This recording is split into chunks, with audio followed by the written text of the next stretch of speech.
देश की सियासत का टेम्परेचर फिर हाई हो गया है। देश के 5 राज्यों में चुनाव की तारीखों का सस्पेंस खत्म हो चुका है। पश्चिम बंगाल, असम, तमिलनाडु, केरल और पुडुचेरी में वोटिंग की गिनती की तारीख फिक्स हो चुकी है। सभी राज्यों के नतीजे 2 मई को एक साथ आएंगे। चुनाव का सबसे रोमांचक पश्चिम बंगाल में मुकाबला होगा, जहां 8 चरण में मतदान कराया जाएगा। इस बार चुनाव आयोग ने वोटिंग का टाइम 1 घंटा बढ़ाया भी है।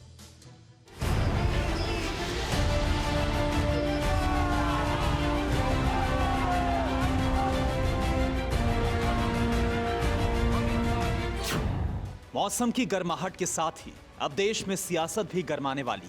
देश के 5 राज्यों में चुनाव का बिगुल बज चुका है। आज मुख्य चुनाव आयुक्त ने चुनाव की तारीखों का ऐलान कर दिया। मार्च से अप्रैल के बीच पश्चिम बंगाल, केरल, तमिलनाडु, असम और पुडुचेरी में विधानसभा का चुनाव कराया जा रहा है। चुनाव हर राज्य के लिए बेहद अहम है, लेकिन देश में सबसे ज्यादा चर्चा पश्चिम बंगाल के चुनाव की हो रही है। यहां ममता बनर्जी के लिए बीजेपी इस बार कड़ी चुनौती है। 5 राज्यों के चुनाव में वोटिंग की शुरुआत भी पश्चिम बंगाल से हो रही है। पश्चिम बंगाल में 5 चरणों में चुनाव होंगे। पहला चरण 27 मार्च 30 सीट, दूसरा चरण 1 अप्रैल 30 सीट, तीसरा चरण 6 अप्रैल, चौथा चरण 10 अप्रैल 44 सीट, पांचवा चरण 17 अप्रैल 45 सीट, छठा चरण 22 अप्रैल 43 सीट, सातवां चरण 26 अप्रैल 36 सीट, आठवां चरण 29 अप्रैल 35 सीट। पश्चिम बंगाल में वोटिंग के दौरान पुख्ता सुरक्षा व्यवस्था के लिए वोटिंग को 8 चरणों में कराया जा रहा है। हालांकि 8 चरणों में चुनाव कराने पर ममता बनर्जी ने चुनाव आयोग पर सवाल उठाए हैं।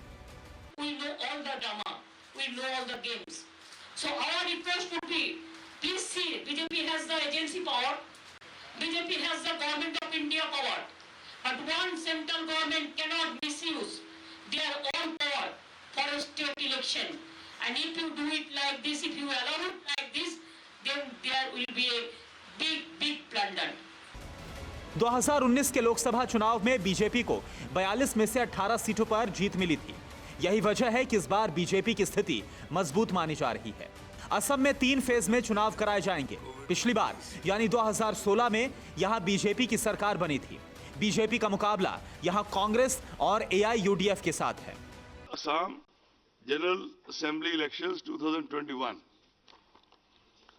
Elections shall be held in 3 phases। पहला चरण 27 मार्च 47 सीट, दूसरा चरण 1 अप्रैल 39 सीट, तीसरा चरण 6 अप्रैल 40 सीट। इसके अलावा केरल, तमिलनाडु और पुडुचेरी में 1 चरण में मतदान खत्म हो जाएगा। तीनों राज्यों में 6 अप्रैल को वोटिंग होगी।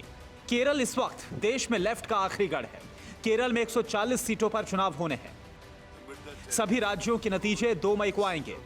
इस बार चुनाव आयोग ने वोटिंग का समय 1 घंटा बढ़ाया है। इसके अलावा 80 साल से ज्यादा उम्र के बुजुर्ग, दिव्यांग, जरूरी सेवाओं में लगे लोग पोस्टल बैलेट से मतदान कर सकेंगे। Bureau report, TV9 Bharatvarsh. फिक्र आपकी, सोमवार से शुक्रवार रात 9 बजे सिर्फ TV9 भारतवर्ष पर।